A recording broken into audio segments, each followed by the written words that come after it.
Welcome to the Gus Podcast, Curious by Nature, where we explore the people, ideas, and stories that make Glen Urquhart such a vibrant community.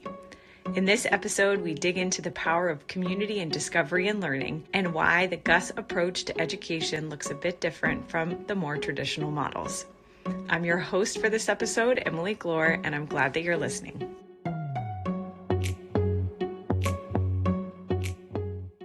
Hi, I'm Emily Glore, and I'm the Director of Admission at Glen Urquhart School. I'm Gretchen Forsyth. I'm the head of school. Fantastic. So we're really excited to be doing a podcast. There's so many great things to share about Gus. Gretchen, what made you want to do a podcast? I love talking about Gus. I could talk about Gus all day long, so this will allow me to do that. I feel like if there's anything that I've learned from being in this role, it's that there's so many amazing stories to tell about the work and wonder that's happening here. And I have the benefit of getting to see it when I walk around campus every day. And I'm really excited that we get a chance to kind of shine a light on all of that in this format. So one of the things that brought me to this school was you, but what brought you to this school, Gretchen? It's so funny. So my story with Gus, and this is my 16th year at the school and my 7th as the head. I actually was a camper here back when I was in 8th grade. Yes. And I was at Girls Build the Future Architecture Camp, which seems very Gus-like. So, yeah, super fun.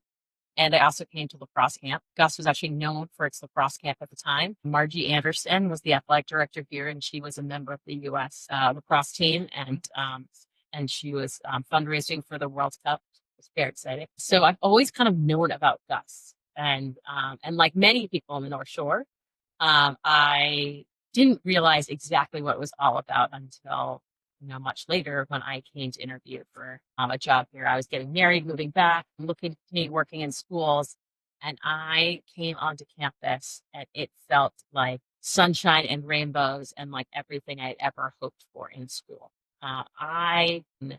Especially knowing the schools on the North Shore, we all want our kids to be prepared for the high school and for beyond, but there are different ways to prepare kids. And so allowing families to have choices, I think, is a really important reason that Gus exists. And I do believe that Gus educates children in a way that is unique and special, and it aligns with my educational philosophy. So I have a master's in private school leadership, but I'm also a licensed social worker. I like to joke that I don't practice, I do triage. Emergency social situation for ninth grader or whatever. But I do think that so much of school is around the social emotional aspect of being a child. And if you really want to be successful in a school setting, you need to take care of that piece, especially in those middle school years. That if a kid is feeling vulnerable or afraid or alone, that there's no way they're going to have a positive school experience. So if you can take care of those things and create a really inclusive school environment where kids are known and feel safe, then they can really explore things intellectually at a different level. And I think that's true rigor. We talk about that all the time. I went to a school that was much faster, put kids in a high school setting that will prepare them for high school. I don't believe that's true. I think that it's really important to keep kids kids. They come to us with such a natural curiosity. They're just so excited, so many questions. And then we just hold on to that spark all the way through. So when they go to high school, they are super ready. Because they are confident. They're not afraid of what they don't know yet. They feel confident in their skills to take on problems or topics or courses that are challenging. And they still love learning. So that's what they see first. They don't see it as trying to prove something.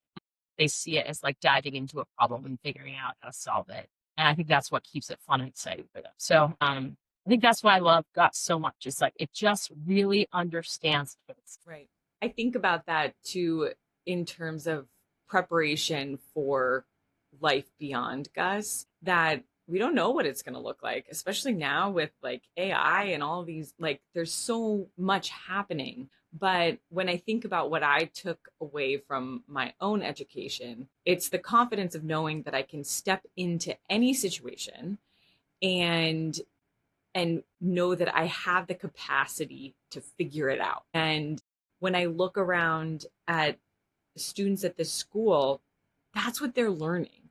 and they're doing it. They're basically getting like teed up for it inside of the classroom and then putting it immediately into practice in in any environment with the field work that they're doing. And what I love about that too is, you may go on a field trip on a Monday and kind of trip over yourself about something, but you have a field trip coming up next week too. So whatever you tripped over, you get to figure it out again the next week. And it's that repeated practice of figuring out life and doing it, to your point, like in this socially safe place that I think makes such a big difference for the students here. And the fact that every kid is so curious, right? I taught first grade for, over a decade, and kids came to school curious. And it was my job, and it's the job of the teachers here, and they do an outstanding job of it, is to feed that, not to take it away by telling kids what they need to know.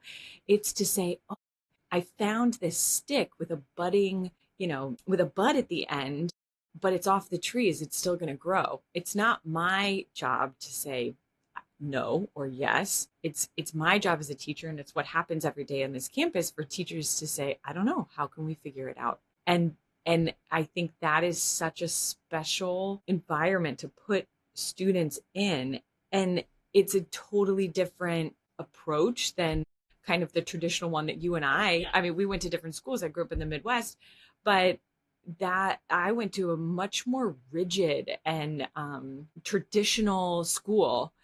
And I felt like I was failing all the time. Our model here, I like to say that instead of, filling a vessel with knowledge, we're growing it.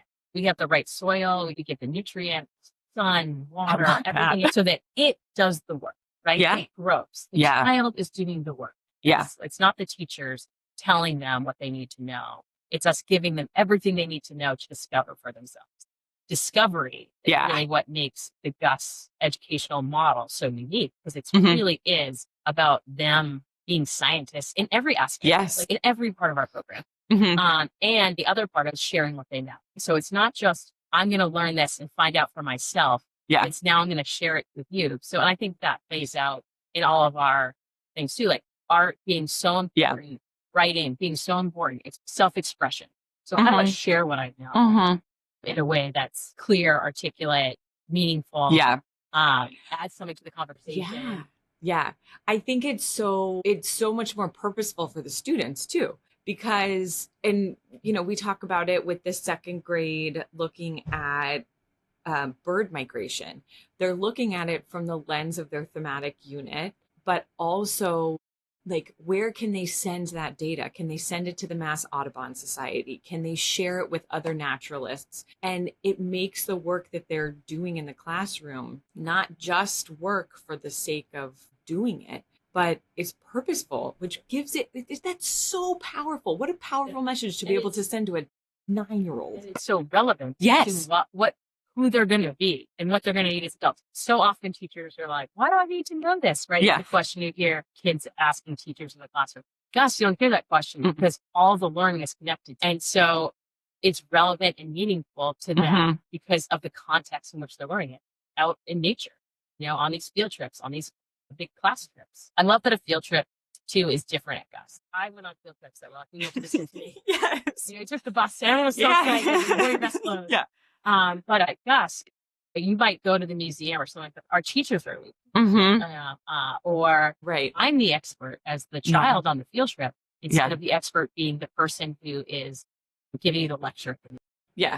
Also because it's directly related to what they're learning in the classroom, right? I got to go on a field trip with fourth grade to the beach, and we went tide pooling, which was really fun. And after we went tide pooling, we sat on a stone wall and the students were journaling about the experience that they had had. And they were also recording information about the different specimen that they were collecting using vocabulary that they've been taught in the classroom, so that it provides real life experience to what they're doing in class. And it's so much more powerful to be able to see it pick it up in the ocean with your own hands and put a scientific name to that than it is to look it up on Google or watch a YouTube video, or it's so much more lively. That's why our kids love coming here. And the creativity, I think, that you just talked about, like journaling, like they write poetry, they draw pictures, they connect it to the academic content, give value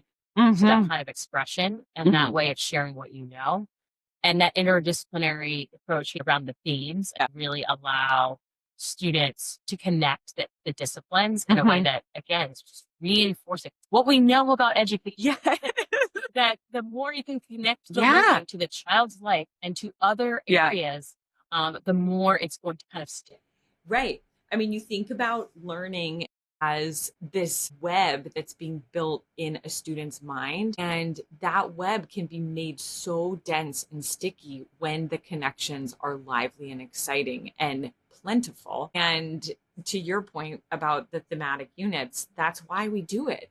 And I'm so glad that the school was founded that way. When I came to Gus, I had been teaching in Denver, Colorado, and it was the first time out in Denver that I had experienced what progressive education looks like. And it's called progressive because it's an answer to this traditional model that I had experienced growing up. And when I went through my master's in education courses, everything that we were learning in cognitive science, in instructional courses, and even in child development, all of it reinforced this idea that students need to be able to build those connections, because that's what meaningful learning looks like.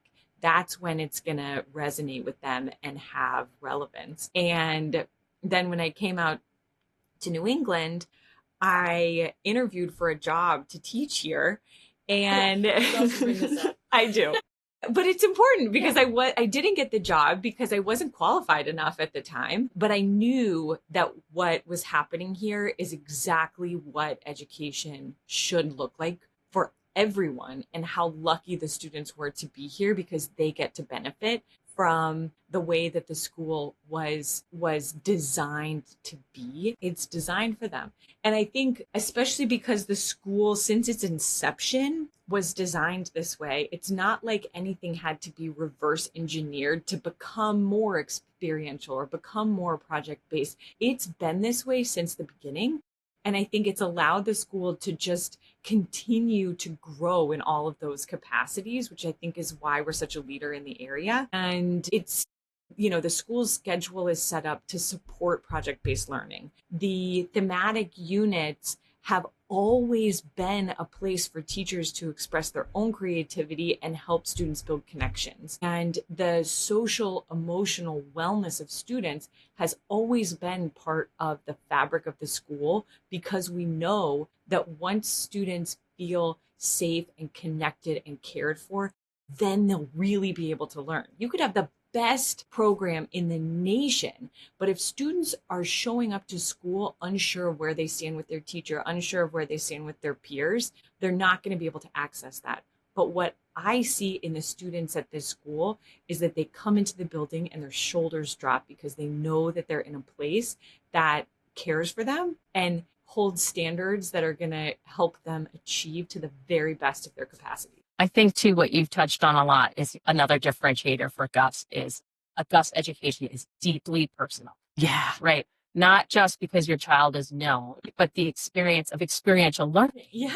Deeply personal. Totally. And so and that's what makes it stick, as we're saying, and that, this idea of being known. You're known as a person, you're known as a learner. I think the other flip side of that is valuable here is that you're not defined by any one thing. Oh yeah. This is one of my favorite things about Gus is everyone has to do everything. Yeah. So I think the parents come to us and oh, my child's really, a math student, or they're really a soccer player, or they define themselves. And this is developmentally appropriate. We talk about it. This is also why I got a social work degree, because people say all the time, oh, is it developmentally appropriate? I'm I wanted to make sure I knew for sure it was developmentally appropriate. And we see this in the early stages of middle school, where kids are defining themselves by what they're good at. So for a parent, they might say, they're really connected to soccer, or they're, whatever it might be. And it can be tricky for kids who can't find that thing. Yeah. But it can also be super great for kids if they don't have to define that thing and that door's still open to see themselves as an athlete, an artist, a theater kid, a kid who travels. So, I mean, I feel like that's one of the things that Gus does best is like creating this safe place so kids don't have to limit their options and they can continue to take chances and try new things. And I just think of our 8th graders who will go on a service trip and they will give us a speech about an artist and have an art show and a dance recital, and they'll put on a musical and they'll give a speech about something they believe in front of all of these parents. There's truly like nothing they can't do by the time they graduate. And that comes from having this place that's like totally about them for their whole experience and about what they need and what's going to serve them best. Yeah. And I think that is why Augusta education, it's certainly what I wanted my children as a parent. And I know now you have here too. So excited. Yeah. It's been really fun watching him come to this school. And it's been such a positive experience as a parent to see all of these things that I talk about on tours actually happening for him, even though he's, not even 5 yet, almost 5. But his level of independence has grown so significantly in the first 8 weeks of school. My husband and I just keep looking at each other in amazement at the things that he's willing to try to do by himself.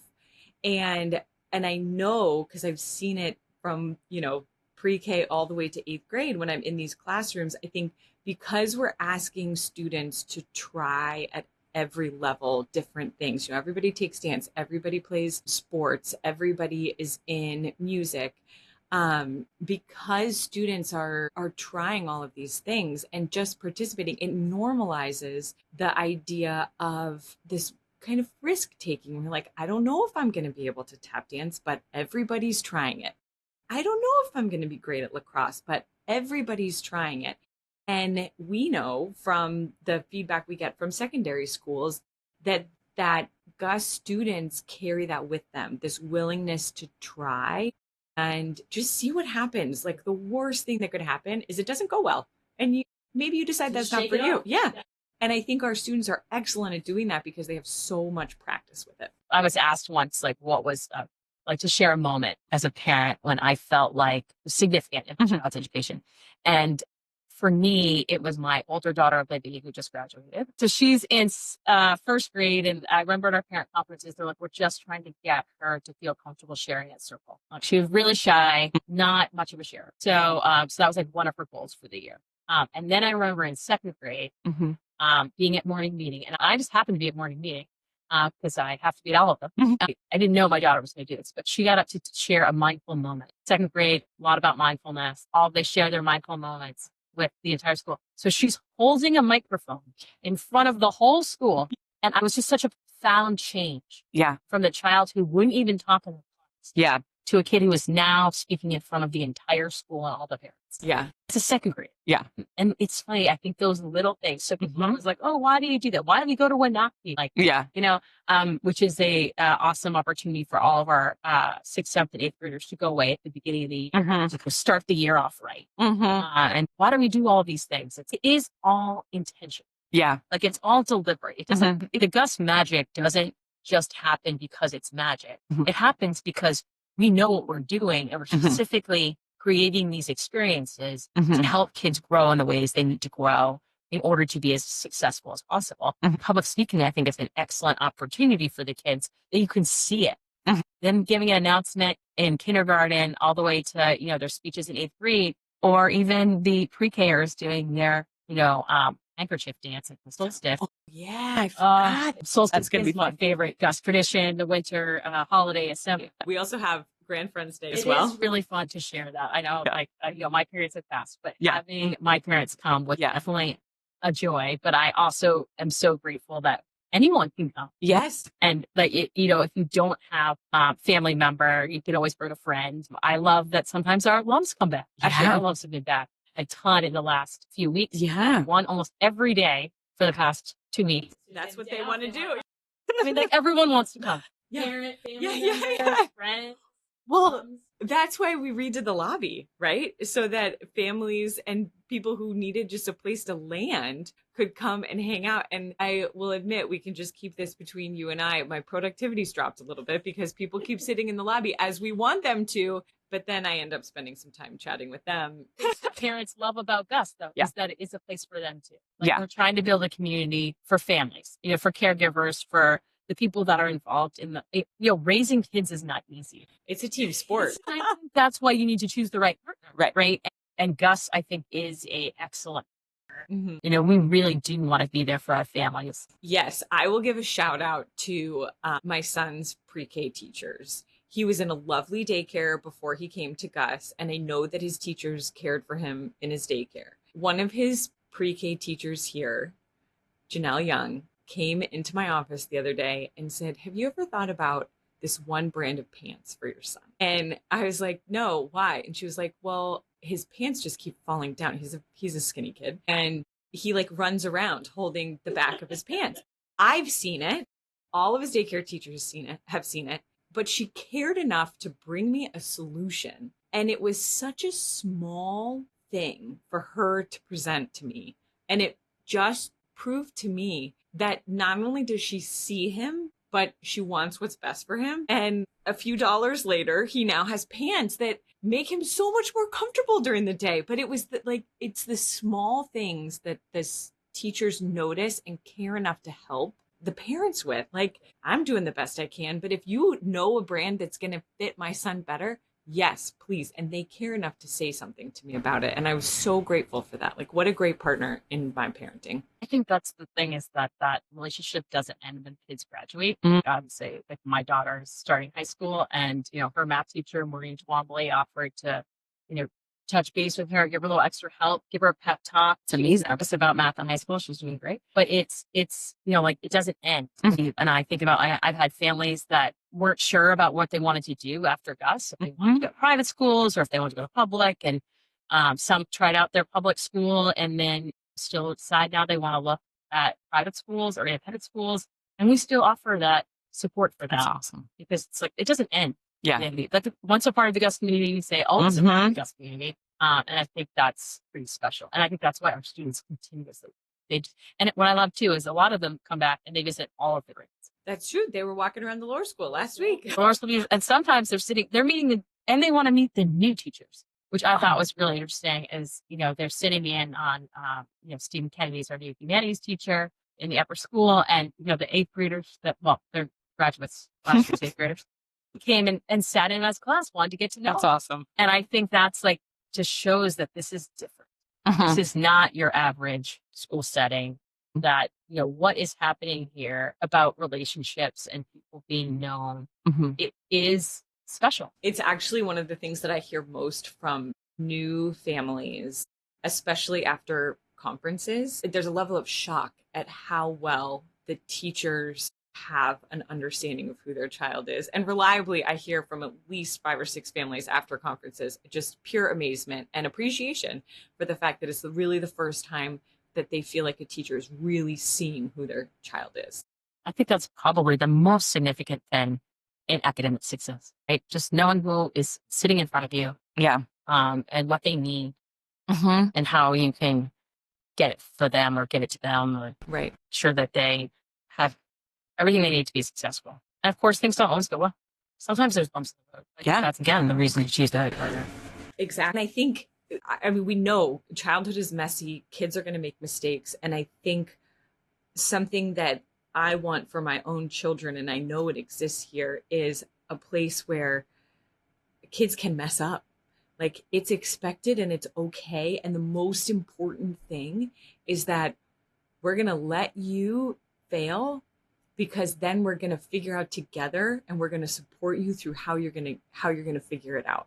And that safety net, the importance of, first of all, letting the children make the mistakes that they're supposed to make. Like, I am a better person because of the mistakes that I made along the way, because I had people around me who were showing me how to get better from that mistake. And no, it's not a reflection on who you are as a person. It's part of the process. Yeah. Like, I'm not a bad person. I just made a bad choice here and there, but I'm supposed to. And I can go back into those, settings or communities or what have you as a stronger person, because of the way that I was helped, kind of shepherd and carried through to become a stronger person from the mistakes that I made. And I think that's, I don't know what better gift you can give somebody than that. Which I think goes back to the deliberate communities. Like, yes. Really making sure that everyone feels their place is known and done. Because a lot of the things we're talking about around mistake making carry shame if they're in the wrong set, and so really making sure that kids don't feel them and in the classroom. Yeah. Like, you think of those negative emotions. Yeah. That can really get a kid off track. The world today is anxious enough. Yeah. Right? There's enough out there that I do think it's like amazing for kids to have a place that feels safe, but where you can learn and grow and get to like practice how you want to be when you leave here in your adult life, even and like how to work with other people, how to get along with people, and how to just be great. And I think that has such a deeper value today than it ever has before. Like that's one of the kind of byproducts of a Gus education. Like, we are really working to inspire these kids to be adults who want to make the world a better place. I actually believe that the work we're doing every day leads to that. I would also, again, nod to the faculty at the school. I think that students see that in their teachers, because the teachers who are here are active adult learners too. And whether it's taking, yoga teacher training or submitting their own writing to local newspapers or consistently volunteering at a place for decades, the faculty here, they walk the walk with the students every day. So when you talk about inspiring students to make the world a better place, the students are picking it up, not just through what they're learning, but because of the example that's set for them through the faculty. We talk about best like we think it's the best. I've been told. But I actually really do believe in this. I think it isn't just because it feels good. I think, both of us have master's degrees in education and leadership. And we know from the work we've done that this is how kids should be educated. It really is. Like, I don't question that at all. I question when it's not happening in other places, why it doesn't look like this. Because we know that when students are able to build connections, think creatively, work collaboratively, and get outside of the classroom, that's all real learning. And it's exciting for them. And we want students to feel excited about learning about the world around them. And just as they were when they left to us, this is natural curiosity. Comes full circle. They can leave with that same spark. We have done our job.